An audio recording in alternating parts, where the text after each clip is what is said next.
Conductor ಸ್ವಲ್ಪ misbehave ಮಾಡ್ದೆ ನನ್ನ ಜೊತೆ. ನಾನು ಅಳಕ್ ಶುರು ಮಾಡಿ ನೀವು ಅಸಹ್ಯವಾಗಿ ಆಡಿದ್ರಿ ಅಂತ ನಾನು ನಿಮ್ಗೆ ಹೇಳಿದಕ್ಕೆ ನಂಗೆ ಹಿಂಗ್ ಮಾಡ್ತಾ ಇದ್ರ ಅಂತ ಫುಲ್ ಅಳ್ತಾ ಇದ್ವಿ.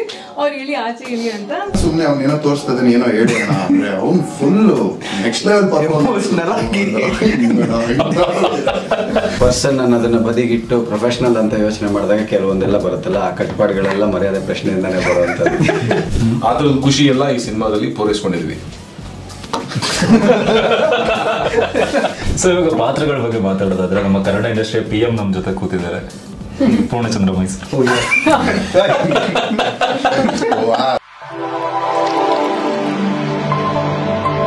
ಏನ್ ಯೋಚನೆ ಮಾಡ್ತಿದ್ದೀರಾ? ಬೇಗ ಬೇಗ ಬೆಲ್ ಐಕನ್ ಕ್ಲಿಕ್ ಮಾಡಿ. Well okay, so last week ಇಂದ ನಮ್ಮ ರೇಡಿಯೋ ಸಿಟಿನಲ್ಲಿ ಕೇಳಿಸ್ಕೊತಾ ಇದ್ದೀರಾ take it easy take it easy take it easy ಅಂತ. What is this take it easy policy? ನೋಡಿ, take it easy. Well so take it easy policy ಅಂದ್ರೆ ಗೊತ್ತಿದೆ, ನಮ್ಮ ಬೆಂಗಳೂರಲ್ಲಿ ರೋಡ್ ರೇಜ್ಗಳು ಜಾಸ್ತಿ ಆಗ್ತಿದೆ, ಅದಕ್ಕೋಸ್ಕರ ನಾವು ಎಲ್ರಿಗೂ ಹೇಳ್ತಾ ಇದೀವಿ ಟೇಕ್ ಇಟ್ ಈಸಿ, ಏನಾದ್ರೂ ಹೋಗ್ಲಿ ಬಿಡ್ಗುರು, ನೆನ್ ಪಾಡಿಗೆ ನೀನು ಆರಾಮಾಗಿರು ಅಂತ. ಅಂಡ್ ಇವಾಗ ಅದೇ ಒಂದು ಟೇಕ್ ಇಟ್ ಈಸಿ ಸಾರ್ ಹಾಡು ಬೇರೆ ಲಾಂಚ್ ಆಗ್ತಾ ಇದೆ ಇವತ್ತು ನಮ್ಮ ರೇಡಿಯೋ ಸಿಟಿನಲ್ಲಿ. ಸದ್ಯಕ್ಕೆ ನಾವು ಟೇಕ್ ಇಟ್ ಈಸಿ ಪಾಲಿಸಿ ಮಾಡ್ತಾ ಇದೀವಿ. ಹಿಂಗ್ ಸಿಂಕ್ ಆಯ್ತಲ್ವಾ?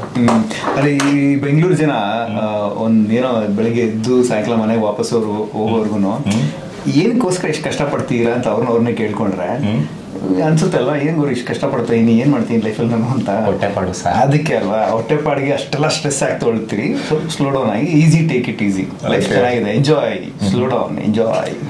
ಸೊ ಇವತ್ತು ನಾವು ಮರ್ಯಾದೆ ಪ್ರಶ್ನೆ ಆಕ್ಚುಲಿ ನಾವು ಲಾಂಚ್ ಮಾಡ್ತಾರೆ ಎರಡನೇ ಹಾಡು, ಲಾಸ್ಟ್ ಟೈಮ್ ಆಂಥಮ್ ಲಾಂಚ್ ಮಾಡಿದ್ವಿ ಅಂಡ್ ಇವಾಗ ಟೇಕ್ ಇಟ್ ಈಸಿ ಲಾಂಚ್ ಆಗ್ತಿದೆ. ಸೊ ನಮ್ ಜೊತೆ ನೋಡಿ ನಮ್ಮ ಸ್ಟುಡಿಯೋ ಸೆಟಪ್ ನಾವು ಶಿಫ್ಟ್ ಮಾಡ್ಬಿಟ್ಟಿದೀವಿ. ಎಕ್ಸಾಕ್ಟ್ಲಿ, ಬಿಕಾಸ್ ಒಬ್ರು RJ ಜೊತೆ ಇನ್ನೊಬ್ರು RJ ಕೂತ್ಕೊಂಡು ಮಾತಾಡೋದು ತುಂಬಾ ಕಷ್ಟ ಅಂತ. ಐ ಆಲ್ವೇಸ್ ಫೀಲ್ ಡ್ಯೂಯಲ್ ಜೊತೆ, ಅದಕ್ಕೆ ನಾನು ಜಾಸ್ತಿ ಮಾತಾಡಲ್ಲ. ಮರ್ಯಾದೆ ಪ್ರಶ್ನೆ ಟೀಮ್ ನಮ್ ಜೊತೆ ಇದೆ. ಸೊ ನನ್ನ ರೈಟ್ ಇಂದ ಬರೋದಾದ್ರೆ RJ ಪ್ರದೀಪ, ಪೂರ್ಣಚಂದ್ರ ಮೈಸೂರು, ರಾಕೇಶ್ ಅಡಿಗ, ತೇಜು ಬೆಳವಾಡಿ ಅಂಡ್ ಸುನಿಲ್ ರಾವ್. ಎಲ್ರು ಹೆಂಗಾಗಿದೆ ಅಂತ ಹೇಳೋದು ಒಂದು ಒಳ್ಳೆ ಯಾವ್ದೋ ಏನೋ ನಡೀತಾ ಇದೆ ದೊಡ್ಡ ಬಿಸ್ನೆಸ್ ಮೀಟಿಂಗ್ ಗೊತ್ತಂಗಿದೆ.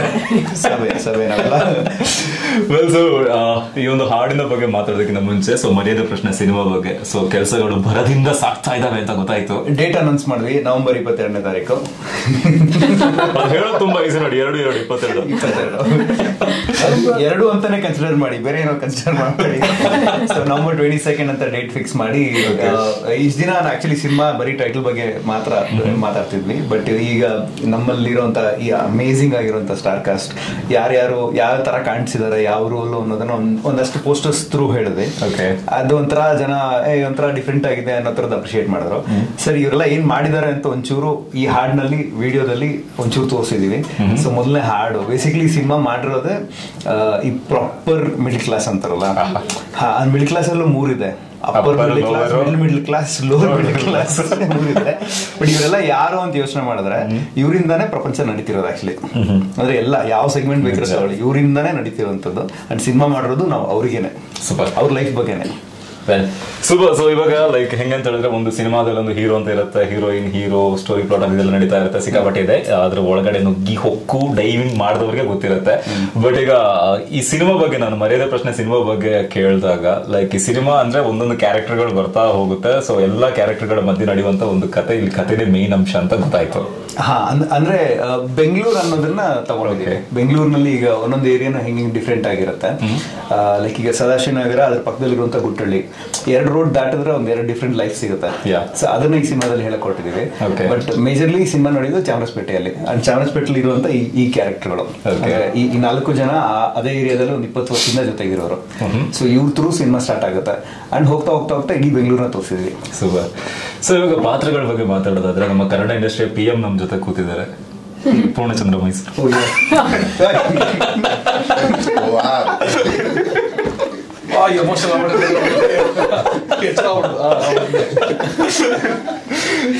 ಬೇರೆ ಬೇರೆ ಪಾತ್ರಗಳಲ್ಲಿ ನೋಡಿದೀವಿ, ಪಾಸಿಟಿವ್ ಶೇಡ್ಸ್ ಇರೋ ಪಾತ್ರಗಳು, ನೆಗೆಟಿವ್ ಆಗಿರ್ಬೋದು, friend character, lead and recent ಆಗಿ ಆರ್ಕೆಸ್ಟ್ರಾದಲ್ಲಿ ಎಲ್ರಿಗೂ ಸಂಗೀತದ ಅಸಮಂಜರಿ ಬಡಿಸಿದೀರಾ. ರೀಸೆಂಟ್ ಆಗಿ ದಸರಾ ಬೇರೆ ಮುಗೀತು. ಈಗ ಮರ್ಯಾದೆ ಪ್ರಶ್ನೆ ಬರ್ತಾ ಇತ್ತು, ಸಿನಿಮಾ ಬಗ್ಗೆ, ನಿಮ್ಮ ಪಾತ್ರ ಬಗ್ಗೆ. ಪಾತ್ರದ ಬಗ್ಗೆ ಎಲ್ಲ ಹೇಳ್ಬೋಣ. ಬೇಸಿಕಲಿ ಈ ಸಿನಿಮಾ ನಾನು ಕೇಳಿದಾಗ ಕತೆ ಕೇಳಿದಾಗ ನಂಗೆ ಬಹಳ ಇಷ್ಟ ಆಯ್ತು. ಮಜಾ ಇದೆ ಅಂದ್ರೆ ಒಂದು ಒಳ್ಳೆ ಎಮೋಷನಲ್ ಜರ್ನಿ ಇದು ಬೇಸಿಕಲಿ ಎಲ್ಲಾ ಪಾತ್ರಗಳದ್ದು.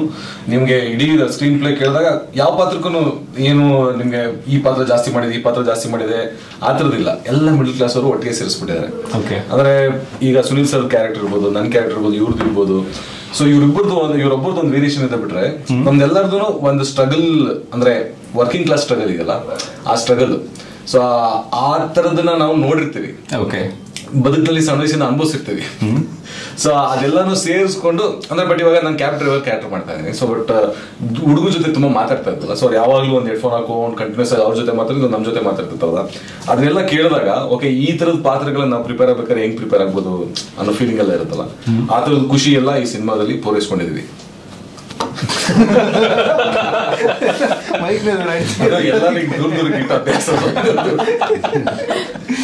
ಬಟ್ ಈ ಪಾತ್ರ ಮಜಾ ಅಂದ್ರೆ ಆ ಏರಿಯಾ ನನಗೆ ಬಹಳ ಇಷ್ಟ ಆಯ್ತು. ಫಸ್ಟ್ ಆಫ್ ಆಲ್ ನಾನು ಬೆಂಗಳೂರಿನಲ್ಲಿ ಮಲ್ಲೇಶ್ವರಂ, ಜಯನಗರ, JP ನಗರ, ಬನಶಂಕರಿ ಎಲ್ಲ ಓಡಾಡಿದ್ದೆ. ಬಟ್ ಚಾಮರಾಜಪೇಟೆ ನಾನು ಯಾವತ್ತೂ ಅಂದ್ರೆ ಒಳಗೋಗಿ ನೋಡಿಲ್ಲ, ಬರೀ ಪಾಸ್ ಆಗಿ ಹೊರಟೋಗ್ತಾ ಇದ್ವಲ್ಲ.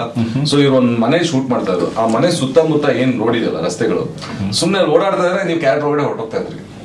ಇನ್ಫ್ಯಾಕ್ಟ್ ಅವರು ಒಂದು 3 days ಬರೀ ಫಸ್ಟ್ 3 days ಅದಕ್ಕೆ ಕರ್ಸಿದ್ರು. ಶಾರ್ಟ್ ಇದೆ ಬನ್ನಿ ಅಂತ. ಸರಿ ಬಂದೆ, ಶಾರ್ಟ್ ಇರಲಿಲ್ಲ. ಏನ್ ಮಾಡಿದ್ರು, ಕಾಸ್ಟ್ಯೂಮ್ ಹಾಕಿರಲ್ಲ, ಹೆಂಗಿರೋ ವಾಕ್ ಮಾಡ್ಕೊಂಡು ಏರಿಯಾ ಫೀಲ್ಸ್ ಅಲ್ಲಿ ಇದ್ರು ಅವ್ರು. ಬಹಳ ಚೆನ್ನಾಗಿತ್ತು. ಆಮೇಲೆ ಒಳ್ಳೊಳ್ಳೆ ಬಜ್ಜಿ ಬೋಂಡ ಸಿಗುತ್ತೆ ರಸ್ತೆಯಲ್ಲಿ, ಏನ್ ಚೆನ್ನಾಗಿರೋದು, ಒಬ್ಬ ಬಡದಾಕಿದ್ರು. ಬಟ್ ಈ ಬೆಂಗಳೂರಿನಲ್ಲ ಈಗ ಮೋಸ್ಟ್ ಆಫ್ ದಮ್ ಯಾರು ರೇಡಿಯೋ ಕೇಳ್ತಿದ್ದಾರೆ ಎಲ್ಲ ಕ್ಯಾಬ್ ಓಡಿಸುವಂತವ್ರು, ಯಾವ್ದಾದ್ರು ಹಳ್ಳಿಗಳಿಂದ ಊರುಗಳಿಂದ ಎಲ್ಲ ಬಂದಿರೋರು. ಅವ್ರಿಗೇನಂದ್ರೆ ಇಲ್ಲಿ ಕಡಿಮೆ ಫ್ರೆಂಡ್ಸ್, ಬಟ್ ಇವತ್ತಿಗೂ ಆ ಕಡೆ ಇರೋರ್ ಕನೆಕ್ಷನ್ ಜಾಸ್ತಿ. ಇಲ್ಲಾಂದ್ರೆ ಅವ್ರವ್ರ ಕ್ಯಾಬ್ ಡ್ರೈವರ್ಗಳ ಫ್ರೆಂಡ್ಗಳು ಜಾಸ್ತಿ. 24 ಗಂಟೆ ಫೋನ್ ಮಾತಾಡ್ತಿರ್ತಾರೆ. ನಾನು ಅಬ್ಸರ್ವ್ ಮಾಡಿದ್ದೀನಿ. ಅದ್ರಲ್ಲೇನೋ ಲವ್ ಸ್ಟೋರಿ ಇರುತ್ತೆ, ಅದ್ರಲ್ಲೇನೋ ಸಾಲ ಇರುತ್ತೆ, ಅದ್ರಲ್ಲಿ ಇನ್ನೊಂದೇನೋ ಇರುತ್ತೆ. ಸೊ ಈ ತರದ್ ಏನೋ ಒಂದು ಲೈಫ್ ಇದೆಯಲ್ಲ, ಆ ಲೈಫ್ ನ ಪೂರ್ಣ ಅವ್ರ ಕ್ಯಾರೆಕ್ಟರ್ ಅಲ್ಲಿ ತುಂಬಾ ಸಖದಾಗಿ ಚೆನ್ನಾಗಿ ಏನೋ ಸೆಟ್ಲ್ ಆಗ್ಬೇಕು, ಒಂದು ಹುಡುಗಿ ಬೇಕು, ಲೈಫ್ ತುಂಬಾ ಚೆನ್ನಾಗಿರ್ಬೇಕು. ಆಕ್ಚುಲ್ ಲೈಫಲ್ಲೂ ಅದೇ ಇಷ್ಟ. ಸೊ ಎರಡು ಸೇರ್ಬಿಡುತ್ತೆ. ಕ್ಯಾಬ್ ಓಡಿಸ್ತಾ ಇದ್ದೇನೆ ಬಿಟ್ರೆ ವೈಟ್ ಸ್ಟ್ರಗಲ್ ಚಿಲ್ಡ್ರೀಸ್ ಜಿಂದಗಿಲಿ ಸೆಟ್ಲ್ ಆಗ್ಬೇಕು ಅನ್ನೋ ವಿಷಯ ಇವರಲ್ಲಿದೆ.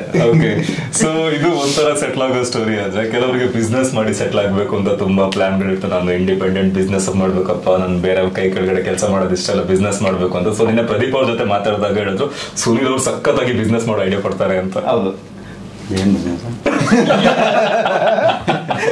ಬಿಸ್ನೆಸ್ ಹೇಗೆ ಮಾಡ್ಬಾರ್ದು ಅನ್ನೋ ಅದು ಪ್ರದೀಪ್ ಅವ್ರ ಪಾತ್ರ. ಇಲ್ಲಿ ಬಿಸ್ನೆಸ್ ಗೊತ್ತಿರೋರು ನಮ್ ಇಷ್ಟ ಜನರಲ್ಲಿ ಪ್ರದೀಪ ಒಬ್ರೇ ಅಂತ ಅನ್ಸುತ್ತೆ. ಅಲ್ಲ ನಾವು ಮರ್ಯಾದೆ ಪ್ರಶ್ನೆ ಆ ಬಿಸ್ನೆಸ್ ಬಿಡಿ, ಬರ್ದಿರೋ ಪಾತ್ರನೂ ಹಂಗೆ ಇದೆ. ಅದೇ ಎಲ್ಲದರಲ್ಲೂ ಕೆಲವುದು ಸ್ಟ್ರಗಲ್ಸ್ ಅಂತ ಹೇಳಿದ್ರು ಪೂರ್ಣ ಅವರು. ನಾವು ಎಲ್ಲರೂ ಒಂದಲ್ಲ ಒಂದು ಸ್ಟ್ರಗಲ್ ಅಲ್ಲಿ ಇದ್ದೇ ಇರ್ತೀವಿ. ಅಂಡ್ ಎಸ್ಪೆಷಲಿ ಮಿಡಲ್ ಕ್ಲಾಸ್ ನಲ್ಲಿ ಕೆಲವರು ಮಾಡಕ್ ಹೊರಟಿರ್ತಾರೆ, ಕೆಲವರು ಮಾಡಿ ಚೂರು ಪಾರು ಸಾಧನೆ ಮಾಡಿರ್ತಾರೆ, ಕೆಲವರು ಮಾಡಿ 2 ಹೆಜ್ಜೆ ಇಟ್ಟು 1 ಹೆಜ್ಜೆ ಎಡವಿರ್ತಾರೆ. ಆ ಎಲ್ಲರೂ ಒಂದು ಕ್ಲಾಸ್ನಲ್ಲಿ ಸೇರ್ಕೊಳ್ತಾರಲ್ಲ, ಈ ಮಾಡೋಕ್ ಹೋಗಿ ಎಡವಿ ಮತ್ತೆ ಏನೋ ಮಾಡೋಕ್ ಹೊರಟಿರೋರು, ಮತ್ತೆ ನಿಂತ್ಕೊಂಡಿರೋರ ಪ್ರಯತ್ನ ಇದು. ಅಂಡ್ ಆ ಪಾತ್ರ ನಾನು ಮಾಡ್ತಾ ಇದ್ದೀನಿ, ಸತೀಶ ಅಂತ.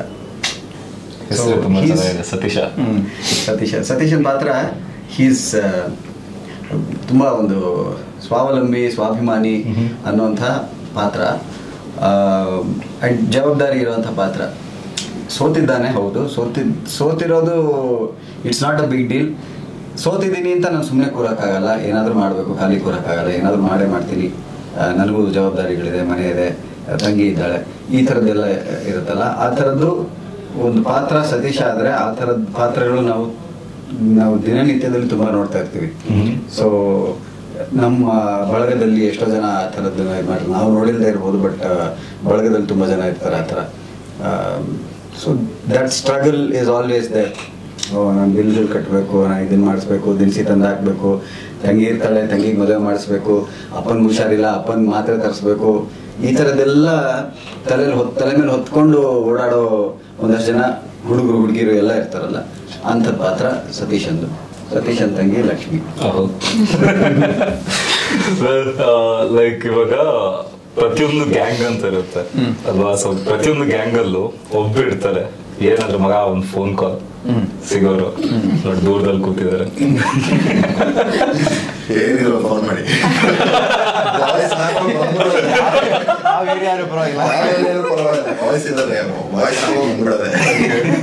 ಸೊ ರಾಕೇಶ್ ಹೇಳಿ, ನಾನು ಬಂದಾಗ ಸ್ಟಾರ್ಟಿಂಗ್ ಅಲ್ಲಿ ಬಂದಾಗ ಮಾತಾಡ್ತಾ ಇದ್ದೆ, ಸೊ ಈ ತರ ಮಾತಾಡ್ತಾ ಇದ್ವಿ, ಮರ್ಯಾದೆ ಪ್ರಶ್ನೆ ಇದೆ, ಪ್ರದೀಪ್ ಅವ್ರು ಸುಮಾರು ಇನ್ಪುಟ್ಸ್ ಎಲ್ಲ ಕೊಡ್ತಾ ಇದ್ರು ನೆನ್ನೆ ಅಂತ. ನಾನೇ ಅದು MLA ಪ್ರತಿ ಏರಿಯಾಲ್ ಹತ್ರ ಒಬ್ರು ಸಮಾಜ ಸೇವೆ ಮಾಡೋರು ಇರ್ತಾರೆ. ಸೊ ನಿಮ್ ಪಾತ್ರದ ಬಗ್ಗೆ ಪಾತ್ರ ಫಸ್ಟ್ಲಿ ಚಾಮರಾಜಪೇಟೆ ಸೂರಿ. ಆ ಸೂರಿ ಅನ್ನೋ ಹೆಸರೇ ನನ್ಗೊಂಥರ ತುಂಬಾ ಪರ್ಸನಲಿ ಇಷ್ಟ. ಯಾಕಂದ್ರೆ ನಿಮ್ಯಾನ್ ಸೂರಿ ನೋಡಿದ್ರು ಜನ, ಅದೊಂಥರ psychotic character ಅಲೆಮಾರಿಲಿ.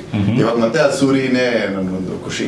And political system ಅಲ್ಲಿ ಒಂದು ಹೈರಾರ್ಕಿ ಇರುತ್ತೆ ಎಲ್ಲ ಏರಿಯಾಲ್. ಪೊಲಿಟಿಷಿಯನ್ಸ್ ಇರ್ತಾರೆ, ಆಸ್ಪೈರಿಂಗ್ ಪೊಲಿಟಿಷಿಯನ್ಸ್ ಇರ್ತಾರೆ, ಅದ್ರ ಕೆಳಗೆ ಅಣ್ಣನ ಸಹಾಯದಿಂದ ಏನೋ ಒಂದ್ ಸ್ವಲ್ಪ ಮಾಡ್ಕೊಳ್ಳೋಣ ಅಂತ ಇರ್ತಾರೆ, ಏನೋ ಒಂದ್ ಸಣ್ಣ ಪುಟ್ಟ ವ್ಯವಹಾರ ಮಾಡ್ಕೊಡ್ತಾರೆ. ನಮ್ಮ ಅಣ್ಣ ಗೆದ್ರೆ ನಾನ್ ಗೆದ್ದಂಗೆ ಅನ್ನೋ ತರ ಇರ್ತಾರೆ ವರ್ಗ.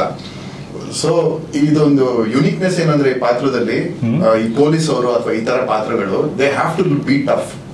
ಅವ್ರ ಟಫ್ ಲುಕ್ ಮೇಂಟೈನ್ ಮಾಡ್ಲೇಬೇಕು. ಬಟ್ ನಾಟ್ ನೆಸೆಸರಿಲಿ ಅವ್ರು ಟಫ್ ಆಗೇ ಇರ್ತಾರೆ. ಒಳಗೊಂದು ಇನ್ನೋಸೆನ್ಸ್ ಇರುತ್ತೆ. ಅವ್ರ ಫ್ರೆಂಡ್ಸ್ ಜೊತೆ ಇರಿದಾಗ ಅವ್ರು ಬೇರೆ ತರ ಇರ್ತಾರೆ. ಫ್ರೆಂಡ್ಸ್ ಜೊತೆ ಇರೋವಾಗ್ಲೂ ಡಾನ್ ತರ ಆಡಲ್ಲ ಅವರು.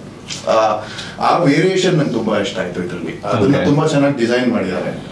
ಆ ಸೂರಿ ಫ್ರೆಂಡ್ಸ್ ಜೊತೆ ಇರುವಾಗ್ಲೇ ಒಂಥರ ಸೂರಿ, ಅವ್ನು ರೆಪ್ರೆಸೆಂಟ್ ಮಾಡುವಾಗ ಅವನು MLA ರೈಟ್ ಹ್ಯಾಂಡ್ ಅಂತ ಇರುವಾಗ್ಲೇ ಒಂಥರ ಸೂರಿ. ಅಂಡ್ ಎಲ್ಲಾ ಏರಿಯಾ ಬಾಯ್ಸ್ ಕನೆಕ್ಟ್ ಆಗ್ತಾರೆ, ಯಾಕಂದ್ರೆ ಅಷ್ಟು ನ್ಯಾಚುರಲ್ ಆಗಿ ಪ್ರೆಸೆಂಟ್ ಆಗಿದೆ. ಲಿಟ್ರಲಿ ನೋಡ್ದಂಗ ಅನ್ಸತ್ತೆ ಆ ಹುಡುಗರನ್ನ. ನಾನು ತುಂಬಾ ವರ್ಷದಿಂದ ಸಾಕಷ್ಟು ಜನ ಈ ತರ ಫ್ರೆಂಡ್ಸ್ ಇದಾರೆ ಅಬ್ಸರ್ವ್ ಮಾಡಿದೀನಿ. ಅದು ಒಂಥರ ನನ್ಗೆ ಇನ್ಪುಟ್ ಸಿಕ್ತು. ಇನ್ಫ್ಯಾಕ್ಟ್ ಈ ಹಾಡು ಏನ್ ಬಿಟ್ಟಿದೆ ಅದ್ರಲ್ಲಿ ಒಂದಷ್ಟು ವಿಜುವಲ್ಸ್ ನೋಡಿದ್ರೆ ಆಕ್ಚುಲ್ ಲೊಕೇಶನ್ಸ್ ಅಲ್ಲಿ ಅದು ಆರ್ಕೆಸ್ಟ್ರಾ ಅಲ್ಲೇನೋ ಅನ್ನದಾನ ಮಾಡ್ತಿರೋದು ಎಲ್ಲ ನೋಡಿದಾಗ ತುಂಬಾ ಅಂದ್ರೆ ಎಲ್ಲೂ ಸಿನಿಮಾ ಶೂಟಿಂಗು ಇದೇನೋ ಸಿನಿಮಾ ಇದಕ್ಕೋಸ್ಕರ ತೆಗ್ದಿದೀವಿ ಆತರ ಏನೂ ಇಲ್ಲ. ನ್ಯಾಚುರಲ್ ಏನ್ ಕಾಣಿಸುತ್ತೋ ಹಂಗ್ ಕಾಣಿಸುತ್ತೆ. ಎಲ್ಲ ರಿಯಲ್ ಆಗಿ ಶೂಟ್ ಮಾಡಿರೋದ್ರಿಂದ ಗಾಡಿಲೂ ಅಷ್ಟೇ ಕ್ಯಾಮ್ರಾ ಹಾಕ್ಬಿಟ್ಟು ಸುಮ್ನೆ ರೋಡಲ್ಲಿ ಹೋಗೋರ್ಗೆ ಎಲ್ಲರಿಗೂ ಹಾಯ್ ಬಾಯ್ ಹಂಗೆ ಆರಾಮ ವಿಶ್ ಮಾಡ್ತಾ ಇದ್ರು. ಮತ್ತೆ ಗಣೇಶ ಫಂಕ್ಷನ್ ನಡೀತಾ ಇತ್ತು, ಅಲ್ಲೂ ಕ್ಯಾಮ್ರಾ ಇಟ್ಟು ಇವರೆಲ್ಲ ಸೂರ್ಯ ಅಣ್ಣಗೆ ಜೈ ನಾಚಿಕೆ ಆಗ್ತಾ ಇದೆ ಅಲ್ಲಿ. ಕೆಲವರು ಸೂರ್ಯ ಅಣ್ಣಗೆ ಜೈ ಅಂತಿದ್ರು, ಕೆಲವರು ರಾಕೇಶ್ಗೆ ಬಿಗ್ ಬಾಸ್. ಬಟ್ ಅವರು ಈ ಪಾತ್ರಕ್ಕೆ ಜನದ ರೆಪ್ರೆಸೆಂಟೇಟಿವ್ ಆಗಿರೋದ್ರಿಂದ ಆಲ್ಮೋಸ್ಟ್ ಎಲ್ಲಾ ಸೀನ್ಸ್ ಅಲ್ಲೂ ಜನ ನ್ಯಾಚುರಲ್ ಆಗಿ ರಿಯಾಕ್ಟ್ ಮಾಡಿದ್ದಾರೆ, ರಿಯಲ್ ಆಗಿ ರಿಯಾಕ್ಟ್ ಮಾಡಿದ್ದಾರೆ. ಅದೊಂದು ತುಂಬಾ ಟ್ಯಾಲೆಂಟ್ ಯೂಸ್ ಮಾಡಿ ಶೂಟ್ ಮಾಡಿದ್ದಾರೆ. ಇನ್ನೊಂದು ಸಖತ್ ಒಳ್ಳೆ ಸೀನ್ ಅಂದ್ರೆ ನನ್ಗೆ ಒಂದ್ ಕೆಲಸ ಮಾಡಿಸ್ಕೊಡ್ತಾ ಇರ್ತೀನಿ ಯಾರಿಗೋ, ಅವ್ನ್ ಬಂದ್ ಅಣ್ಣ ನನ್ಗೆ ಹಿಂಗೆಲ್ಲ ಪ್ರಾಬ್ಲಮ್ ಇದೆ ಅಂತ ಏನೋ ಹೇಳುವಾಗ ಡೋಂಟ್ ವೆರಿ ನಾನು ಇದೀನಲ್ಲ. ಅಲ್ಲಿ ಯಾರೋ ಒಳ್ಳೆ ಎಣ್ಣೆ ಗಾಡಿ ಸಿಗ್ತಾ ದೂರ ಕ್ಯಾಮ್ರಾ ಇಟ್ರು ಸುಮ್ನೆ ಪಕ್ಕ ನಿಲ್ಸ್ ಮಾತಾಡು ಅಂದ್ರು. ನಾನ್ ಸುಮ್ನೆ ಏನೋ ತೋರಿಸ್ತದನ್ ಏನೋ ಹೇಳೋಣ ಅಂದ್ರೆ ಅವ್ನು full next level performance. So ಆ ಜನನು ಕಾಂಪ್ಲಿಮೆಂಟ್ ಮಾಡೋರು ಈ ಪಾತ್ರಕ್ಕೆ. ಸೂಪರ್. ಯಾವ ಪಾರ್ಟಿ ಸರ್ ನಿಮ್ದು? ಯಾವ್ದು ಪಾರ್ಟಿ? ಯಾವ್ದು ರೂಲಿಂಗ್ ಪಾರ್ಟಿ? ಯಾವ ಪಕ್ಷ? ಪಾರ್ಟಿ ನಮ್ಮ ಅಣ್ಣ ಯಾವ ಪಾರ್ಟಿ ಪಾರ್ಟಿ ಅಂದ ತಕ್ಷಣ ಶಿಫ್ಟ್ ಆಗ್ಬಿಟ್ಟು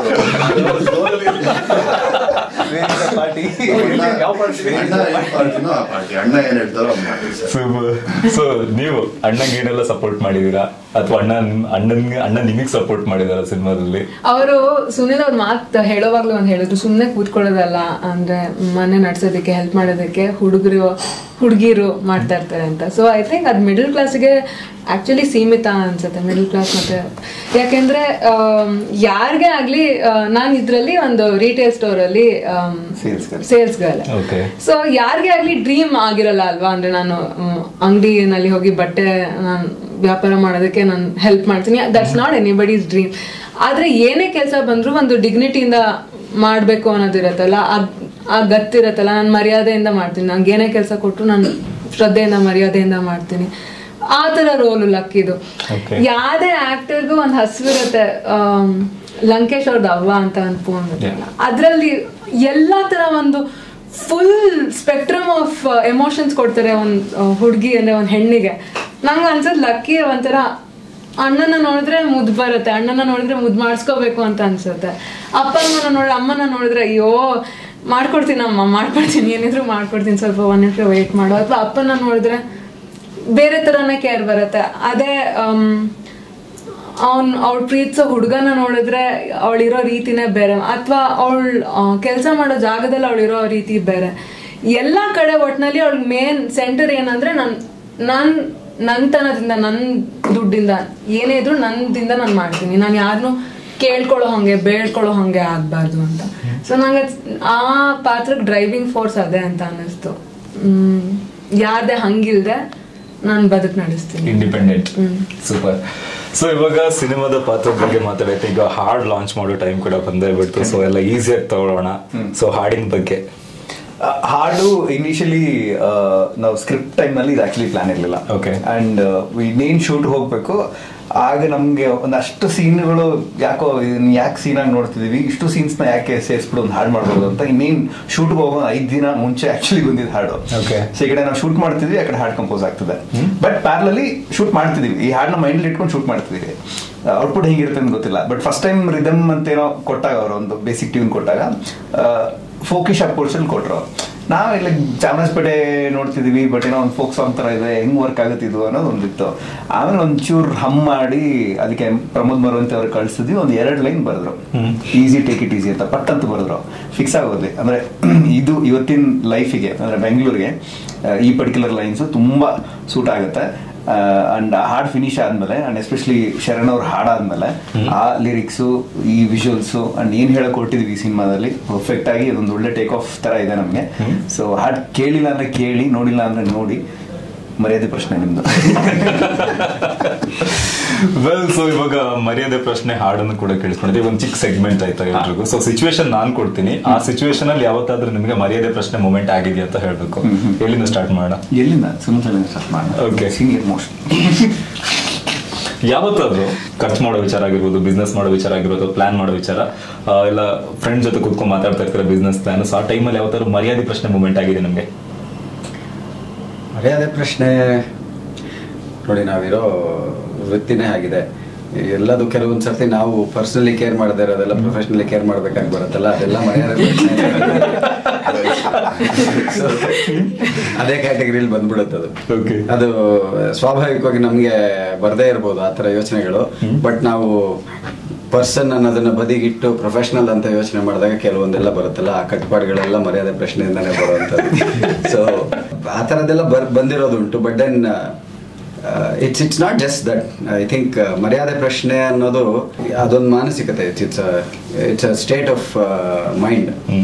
ಬಿಗಿನಿಂಗ್ ನಲ್ಲಿ ಪ್ರದೀಪ ಹೇಳಿದ್ರು upper middle class, middle class, lower middle class. So middle class ಅನ್ನೋದು ಒಂದು ಮೆಂಟಾಲಿಟಿ.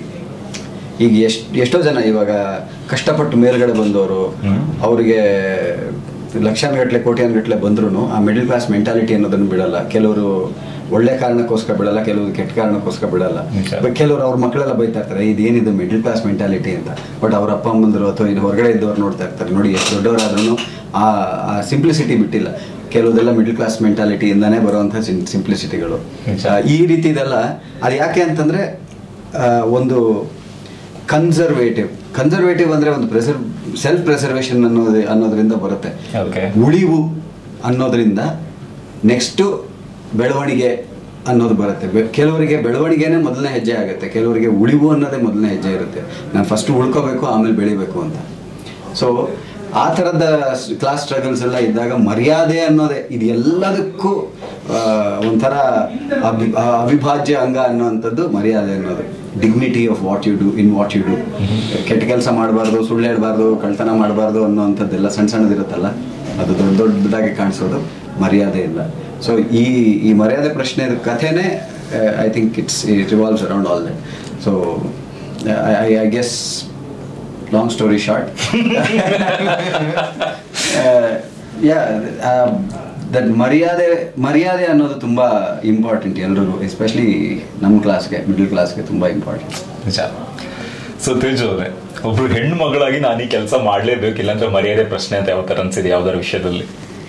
ಇಲ್ಲ ಅಂದ್ರೆ ಅದ್ ಯಾಕೆಂದ್ರೆ ನಮ್ ಮನೇನ ನಾವಿಬ್ರು ಹುಡುಗಿರು, ನಂಗೆ ಅಕ್ಕ ಇದ್ದಾಳೆ. ಮತ್ ನಾವ್ ಮನೇನ ಲಿಟ್ರಲಿ 17 ಸತಿ, ನೋ ಎಕ್ಸಾಜರೇಷನ್, 17 ಸತಿ ಮನೆ ಶಿಫ್ಟ್ ಮಾಡಿದ್ದೀವಿ. ನಮ್ಮಪ್ಪ ಈ ಬಾಕ್ಸ್ ಅಲ್ಲಿಡು ಅಂತ ಕೂತ್ಕೊಂಡು ಹೇಳೋದು, ನಾನು ನಮ್ಮ ಅಕ್ಕ ಎಲ್ಲ ಹೊತ್ಕೊಂಡು. ಸೊ ಯಾವತ್ತು ಹುಡುಗಿ ಆತರ ಯಾವತ್ತೂ ಅನ್ಸಿರ್ಲಿಲ್ಲ ಹುಡುಗಿಯಾಗಿ. ಬಟ್ ಏನಾಯ್ತು ಅಂದ್ರೆ 7th ವರೆಗೂ ನಾನು ಪ್ರೈವೇಟ್ ಟ್ರಾನ್ಸ್ಪೋರ್ಟ್ ಬಸ್ಸಲ್ಲಿ ಕಳಿಸ್ತಾ ಇದ್ರು. 8th ಇಂದ ನಾನು ಸ್ಕೂಲು ಚೇಂಜ್ ಮಾಡಿಸಿದ್ರು, ಪಬ್ಲಿಕ್ ಬಸ್ಸಲ್ಲಿ ಹೋಗ್ಬೇಕಾಗಿತ್ತು. ನಮ್ಮ ಅಮ್ಮ ಬಸ್ ಪಾಸಿಗೆ ನಂದು 2nd ಸ್ಟ್ಯಾಂಡರ್ಡ್ ಏನೋ ಫೋಟೋ ಕೊಟ್ಬಿಟ್ಟಿದ್ದಾರೆ, ನನ್ನ ಹತ್ರ ಕಾಣಿಸೋದೇ ಇಲ್ಲ ಇವಾಗ. ಸೊ ಏನಾಯ್ತು, ಕಂಡಕ್ಟರ್ ಸ್ವಲ್ಪ ಮಿಸ್ಬಿಹೇವ್ ಮಾಡ್ದೆ ನನ್ನ ಜೊತೆ. ನಾನು 8th ಅಲ್ಲಿದ್ದೆ, ನಾನು ಫುಲ್ ರಂಪ ಮಾಡಿ ಜಗಳ ಮಾಡಿ ಎಲ್ಲ ಮಾಡಿದೆ. ಈ ಪಾಸ್ ಕೊಡು ಅಂತ ಹೇಳ್ದೆ. ನಾನು ತೋರಿಸ್ದೆ, ಇದು ನೀನಲ್ಲ ಅಂದ. ನಾನು ಅಳಕ್ ಶುರು ಮಾಡಿ, ನೀವು ಅಸಹ್ಯವಾಗಿ ಆಡಿದ್ರಿ ಅಂತ ನಾನು ನಿಮ್ಗೆ ಹೇಳಿದಕ್ಕೆ ನಂಗೆ ಹಿಂಗೆ ಮಾಡ್ತಾ ಇದ್ರು ಅಂತ ಫುಲ್ ಅಳ್ತಾ ಇದ್ದೀನಿ. ಅವ್ರು ಇಳಿ ಆಚೆ ಇಳಿ ಅಂತ. ಬಟ್ ಲಕ್ಕಿಲಿ ನನ್ನ ಸ್ಕೂಲ್ ಅವ್ರು ಎಲ್ಲರೂ ಇದ್ರು. ಸೊ ನನ್ನ ಮೊಮೆಂಟ್ ಇಫ್ ಐ ಥಿಂಕ್ ನನ್ನ ಮರ್ಯಾದೆಗೋಸ್ಕರ ನಾನು ಏನೋ ಮಾಡಿದ್ದೀನಿ ಅಂದ್ರೆ ನಾನು ಮೊದಲು ಬರೋದು 8th ಸ್ಟ್ಯಾಂಡರ್ಡ್ ಅಲ್ಲಿ ಆಗಿದ್ದು ಇನ್ಸಿಡೆಂಟ್. ಕಂಡಕ್ಟರ್ ಮರ್ಯಾದೆ